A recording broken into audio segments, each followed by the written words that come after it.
Hello, everyone. Hello, hello, and welcome again to the Radical Edge of HR Special Edition, TRA, the Recruitment Alliance. And of course, I am your host, Tanya Holly, Senior Marketing Specialist with HR Knowledge Source or HRKS. And of course, I have the people who know it all when it comes to recruitment with me today. We have our panelist, Miss Artie Harrison. Hey, Artie, welcome back. No, welcome. So happy to be here. Thank you. Always happy to have you. And of course, we have Linda Trocina. Hi, Linda. Hey, Linda. welcome everyone. There you are. Okay, great. You know, technology is wonderful when it cooperates. So we're going to hope it's going to cooperate today so we can see and hear Linda. So, anyway, today's topic is the 8 benefits of utilizing a search firm. And what better people to tell you about that than my panelists today? So let's go ahead and dive in and let's talk about this. So I know you all want to know what are the benefits of utilizing a search firm? And we're going to tell you. So at the end of this show, you have all the answers. So let's dive in with the first question, and I'll direct this to you, Linda, if that's okay. Can you please tell us what has an impact on the resources available for companies when they're trying to fill vacancies?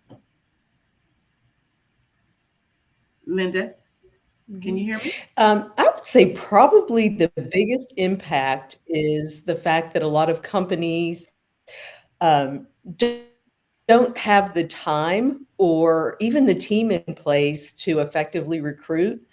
Um, when you start the process, the role has to be defined. Job descriptions have to be created, postings have to be done, and then the candidate process, the interviewing, um, even the evaluating of the candidates. I think sometimes hiring managers might underestimate how much time this actually takes. Mm-hmm. And search firms are really skilled, that's their expertise. And so engaging a search firm can really help move that process along, which we know in this market is very critical because it's very difficult to find candidates in this candidates market. Yes, that's very true. And also, some companies should say also, but leading into the second question, I know some companies just figure they could do it all themselves, and like they do the same thing with marketing, could just do it themselves, and then they might not realize what goes into it. So can you explain, Artie? I'll direct this one to you. Why is partnering with a third party recruiter more effective than starting it from scratch internally? Yeah. If a company really like doesn't have dedicated resources to just do the Mm-hmm. recruiting, a lot of times it's going to make more sense to engage in a third party recruiting firm. A lot of times they may have, for example, insufficient experience in recruiting, and especially when it comes to like higher level executive type roles. And a lot of times those roles don't become vacant very often. But when you engage in a third party search firm, it can really create a sense of focus because we're focused on that particular job where you're able to do the other business of the organization. And so we can focus on filling that vacancy, whether it's for the executive role or any other vacancy. And we can do it more effectively because we're not starting from scratch. We're Mm-hmm. internally, they're starting from scratch. That makes sense.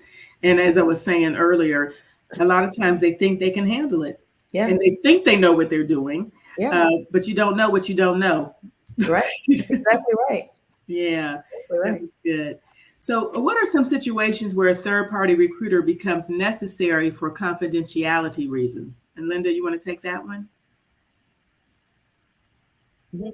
This can actually be true of any opening within a company, but it's probably more so true of some of the executive level positions. Yeah. Some of the reasons why confidentiality might be necessary, it could be that a top executive is underperforming, and they need to replace that person without that individual having knowledge.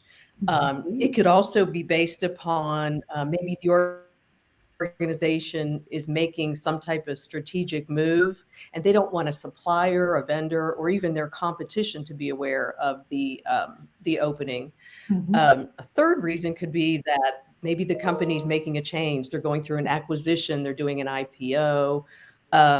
a merger, and they don't want this made public.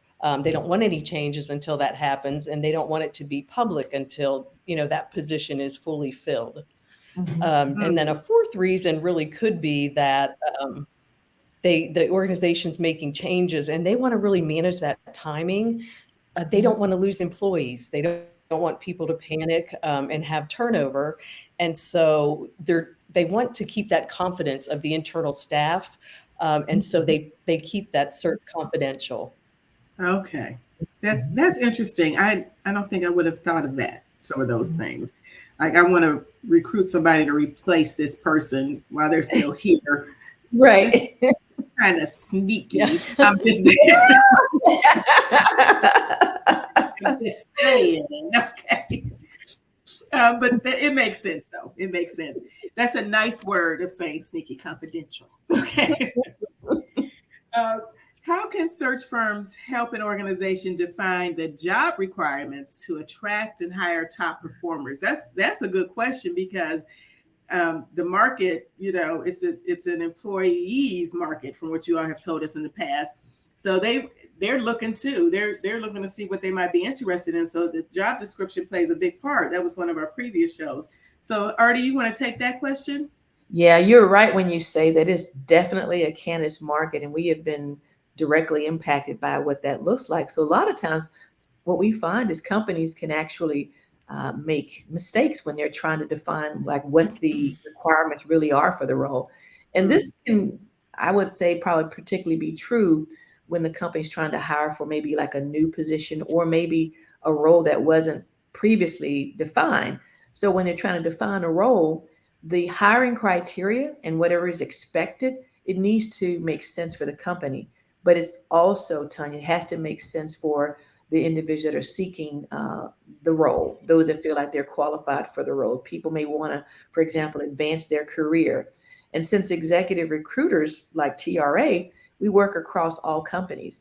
And that gives us an advantage because we're hiring people from different industries with similar roles. And we have knowledge about how to define the position. So in that way, we know how to attract qualified candidates. And then also we have knowledge around compensation because we are able to do market study data to be able to determine what is that role's value in the market. And that can be very, very helpful when trying to define the salary ranges for a role. So, most executive recruiting firms like TRA, we work with organizations and we try to develop an effective job description. And we really try to make sure that we're defining that role with more detail and make it in a way where it's attractive for potential candidates. We understand in this market that they're looking for something different. So we work to make that an attractive sell for them. So typically we look, I would say 4 key areas that we look at when we're trying to define the requirements. And one of the things that we look at is competency fit, right? Because if you don't have the expertise or the skill set that's going to enable you to really demonstrate that you are a good fit for the company, then there's no sense in us pursuing you. So we look for competency fit. And then the second thing we look for is probably even the top one is cultural fit. We're finding now, Tanya, in the market that, candidates want to know, is this company a good culture fit for me? What do they stand for? So they want to fill the position in a way with people that are going to mesh with their culture. And then intelligence, that may sound like, well, what do you mean by intelligence? But intelligence makes a real big difference, particularly in situations where it goes beyond just business expertise, right? Because companies are trying to hire for intelligence. And this is like assessing a person's intellectual as well as their social and emotional intelligence. So that's key for a lot of employers.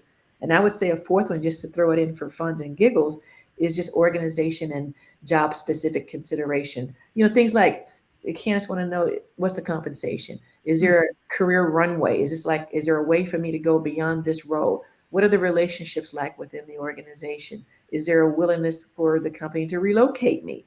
And many other considerations before they'll actually look at that role. So that's, what I would say in reference to that. Okay, great. What came to mind when you were speaking is that saying you only have one chance to make a first impression. Now we think of that from the candidate's perspective going into the interview, but the employer It's the same thing. They only have one chance, and they do it in the job description, or can do it in the job description. Right. That's exactly right. Yeah. And with an executive recruiter like us to help make it very attractive. Yes. So make that impression good the first time, so you attract the right people. So that's good stuff. Thank you, Artie. Thank you. Sometimes a company can be so close to the position that they get tunnel vision when thinking about their own company culture and messaging. I can see that happening. You just live it every day. It's like a routine. So how can a third-party recruiter help sell the company to entice qualified candidates? And Linda, I guess I'll let you take this one, if that's okay. Sure.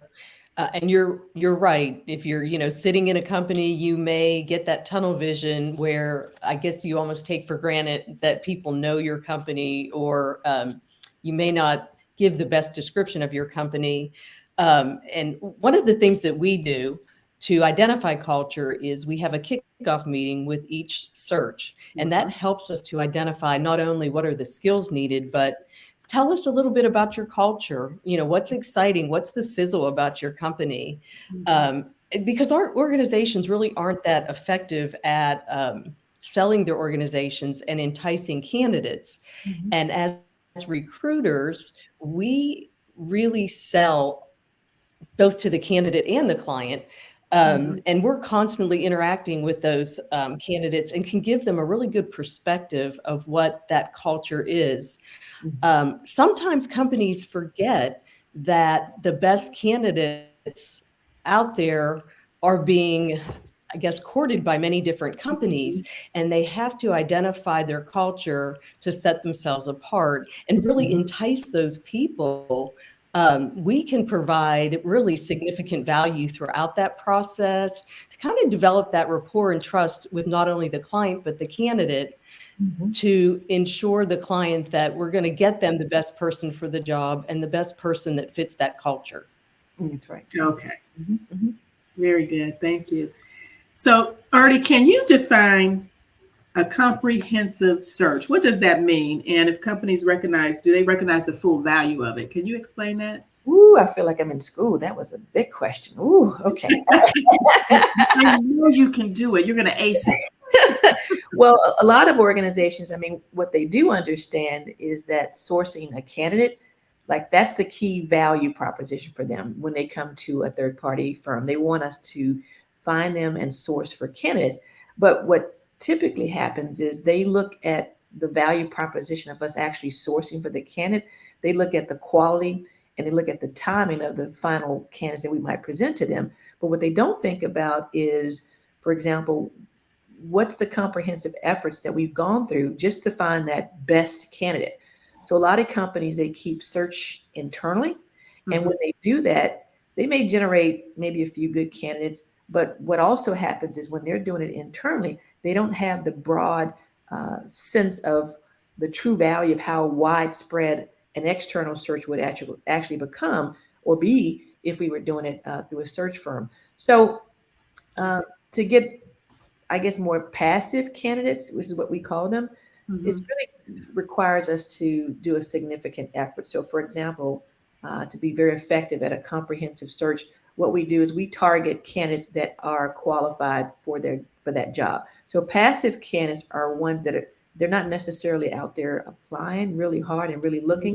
They may be in their existing job. So we go out and pursue people that are in a similarly situated job, and we entice them. So we do a massive outreach to qualified professionals, and we try to effectively sell the company, because what we're trying to do is get their interest. So these are people that are already in jobs. Now, an effective search should involve a very proactive outreach, and it should be somewhere between 100 and 500 targeted candidates, because you got to cast a wide net in order to get someone to actually respond. And this should result in about maybe 20 to possibly 50 candidates that have an interest. So we cast a wide net and we look for which fish are going to come back and bite. Right? So that requires us to do it right. And there's a lot of effort involved in that. So when we're doing a third party, we have a broader stretch to be able to do that. So this makes the level of our effort, instead of just focusing on, let's say, producing the first 3 candidates, we're producing a larger volume, and we're trying to track candidates that fit that particular company's expectations. So an executive comprehensive search, the way we do it, it's a key component for us, particularly when we're trying to search for the qualified candidate. We know we have to cast a wider net, and Hmm. the outreach and the tools that we use make it very effective and make it very productive for the client.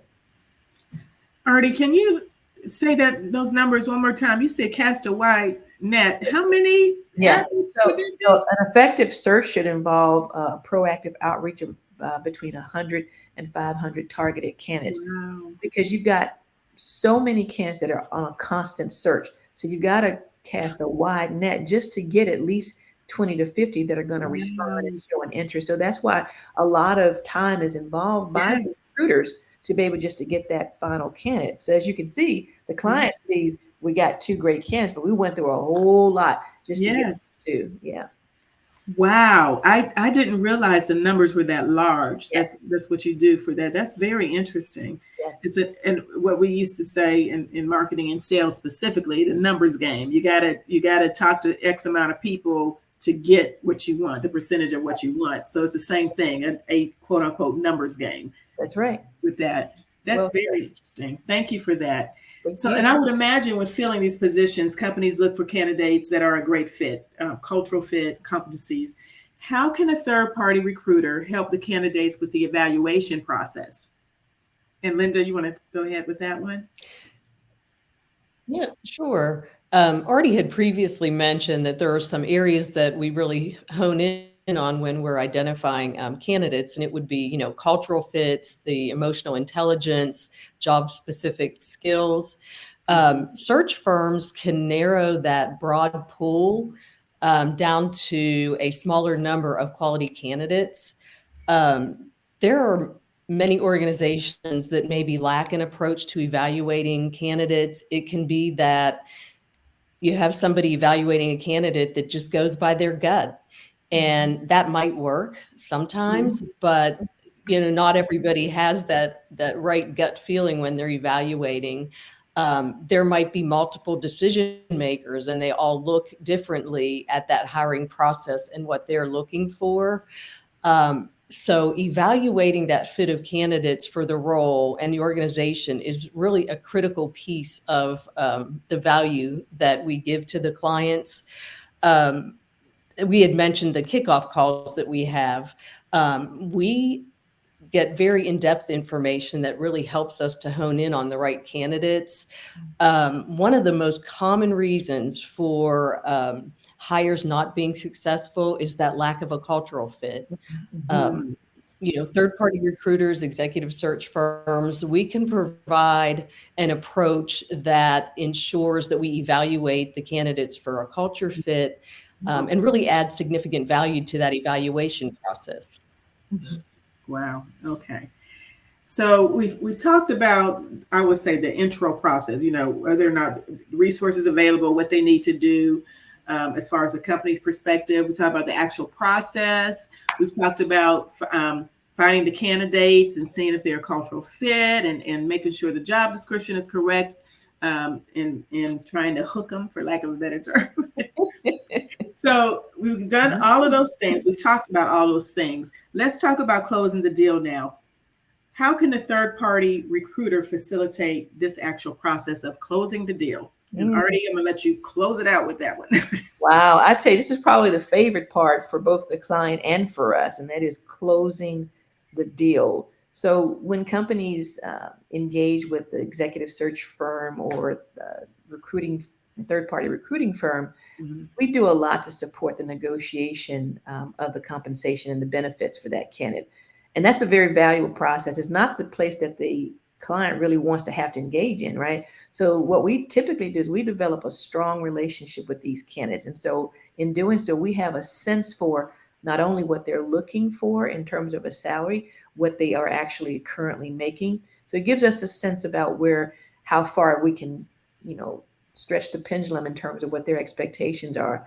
So because we know the individual, we know their current roles, we can get them to really accept the position probably quicker than the actual company can. And the reason I say that is because we're putting together the right offer, because we have intel, almost like an investigator. We have intel, right?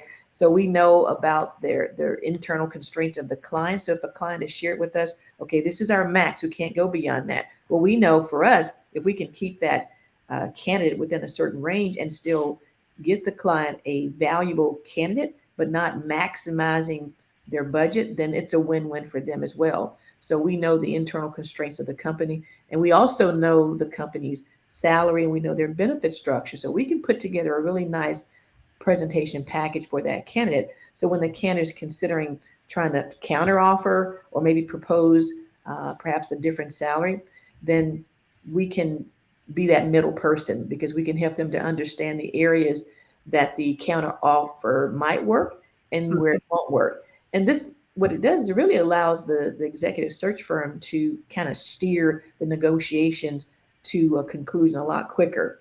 I mean, for example, just recently I negotiated a candidate's salary. It was actually someone that Linda had recruited, but I was on the negotiation side for the salary for an executive level role. And because I had all this intel, the candidate wanted to go back and forth asking for some almost out of this world thing, but I was able to control it because I had all this intel. We were able to hire that candidate, and is a great fit for the organization. So closing the deal is probably the most exciting part of this whole process.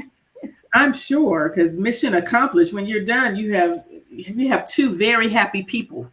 Well, three counting you all, but I meant the company as well as the candidate, and you have made a marriage. So Literally, yes. So that's wonderful. Well, I thank you both. That was the 8 benefits of utilizing a search firm, and I know there was a lot of other sprinkled information in there, everyone. So I hope that was helpful to all of you that are watching and listening, and those that might see this later. But of course, if you need help with this, we have the ultimate search firm, of course, right here, the Recruitment Alliance. And today we have a special video we're going to share with you to just show you all exactly what the TRA, the Recruitment Alliance, does. And hopefully shed some light and let you know if you need us, we are there. So it is hot off the presses. So let's go ahead and show this. And No volume, no sound. It was working a minute ago. I'm sorry, everybody. Hang on. Okay, well, let's go out. Oh, I just love technology. You love technology? Love it. Of course, if you like in the interim. No, I'm just kidding. Did you all want to sing and dance while I get this? Please go right ahead. Yeah, no, I always like collaborating with Miss Linda on this. The live. Okay. Let's see if this will work for us. Okay. At the Recruitment Alliance, we put the human back into recruiting. We are your strategic partner to bring the right talent to your organization. Having trouble with employee retention? Job ads not drawing the right candidates? We can help. Our team of dedicated, experienced professionals carefully screen each candidate with our customized process. What sets us apart? It all starts with a kickoff meeting so we can understand your company culture and provide job-specific recruiting metrics. We offer a guarantee with each search, ensuring an overall positive client and candidate experience. Not to mention, we track job market hiring trends. As your premier hiring partner, we invest in building a qualified talent pipeline, understanding the value of the candidate experience, creating an end-to-end recruiting process, sourcing candidates who fit the company culture, thinking outside the box to emphasize job needs. We are the Recruitment Alliance, building strong talent, building a strong community. Invest in us to see a bigger return on your investment. Contact us now. All right. Awesome. Yay. And so everyone now knows about the Recruitment Alliance. Thank you. I will leave with this. Artie and Linda, is there anything you want to close with for everyone watching? Well, I would only say thank you for those that have viewed it today and that will view it later. We appreciate the support. We would love to partner with you and your organization to help you find that next best right fit candidate in a very customized and personal way. So we are here to support you and serve you. Thank you. Wonderful. And Linda, can you just repeat where they can find out about the jobs or information, or if they want to contact you all? Sure. We're at hrksrecruits.com, and you can find us on LinkedIn as well. Great. Thank you all so very much. It's always a pleasure, and it's always enlightening to learn more about the Recruitment Alliance and what you all do. So I thank you for the hot topic of the day. Thank so you. Please join us next time, everyone. Thank you so much for watching and listening. Join us next month. We'll be back with the Radical Edge of HR TRA version. So thanks again, and we will see you next time. Have a great rest of your day, everyone. Thank you so much. Take care.